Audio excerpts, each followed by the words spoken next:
Census इसलिए लेना जरूरी है कि उसमें आपका सब कुछ जनगणना होगी और भविष्य में जनगणना के हिसाब से फैसले लेगी और पॉलिसी बनेगी।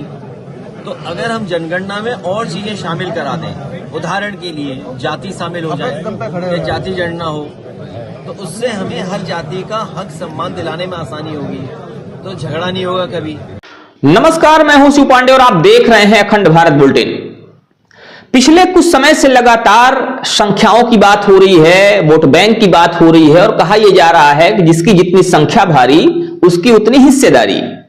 आजकल यह नारा कुछ तथाकथित समाजवाद को मानने वाले लोग लगातार दे रहे हैं, लेकिन ये वही लोग हैं जो अपने फायदे के लिए तो लोकतंत्र की दुहाई देते हैं और लोकतंत्र के सबसे बड़े मसीहा बने फिरते हैं। जबकि बात यह भी है कि जब बात दूसरों हितों की आती है तो वहां पर यह जनसंख्या की बात करना शुरू कर देते हैं।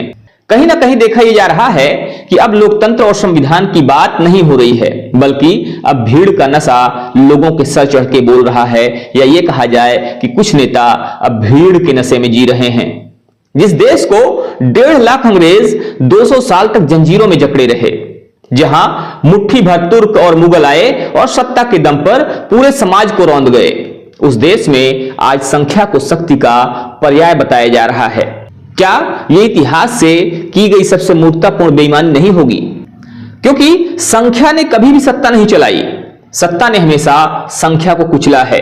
जो यह मानते हैं कि बहुमत होना नैतिकता की गारंटी है, उन्हें इतिहास नहीं भीड़ का नशा पढ़ाया गया। यूजीसी को लेकर जो सुप्रीम कोर्ट ने रोक लगाई है, इस पर क्या कहेंगे? नए नियमों पर रोक लगाई गई है, उस पर आपका क्या कहना है? एफआईआर पे काम बहुत हुआ समाजवादी तरफ से। अच्छा, हमें कुछ भी नहीं कहना, हमें इसलिए कुछ नहीं कहना। अब हम लोग एक कदम आगे बढ़ गए हैं, सेंसस होने जा रहा है। आप बिल्कुल सेंसस बहुत सीरियस लेना। आपके हिसाब से भैया 370 दिन रह गए। सेंसस इसलिए लेना जरूरी है कि उसमें आपका सब कुछ जनगणना होगी और भविष्य में जनगणना के हिसाब से फैसले लेगी और पॉलिसी बनेगी। तो अगर हम जनगणना में और चीजें शामिल करा दें, उदाहरण के लिए जाति शामिल हो जाए या जाति जनगणना हो। संख्या का मूल्य निर्माण में होता है, संविधान गढ़ने में, समाज जोड़ने में, भविष्य रचने में। जो लोग संख्या को हथियार बनाना चाहते हैं वे सृजन नहीं विनाश की राजनीति कर रहे हैं। और अगर किसी लोकतंत्र में 85% लोग मिलकर 15% से हक छीनने को जायज ठहराने लगे तो कहीं ना कहीं लोकतंत्र वहीं पर मर जाता है, वह खुला हुआ बहुसंख्यक अत्याचार बन जाता है।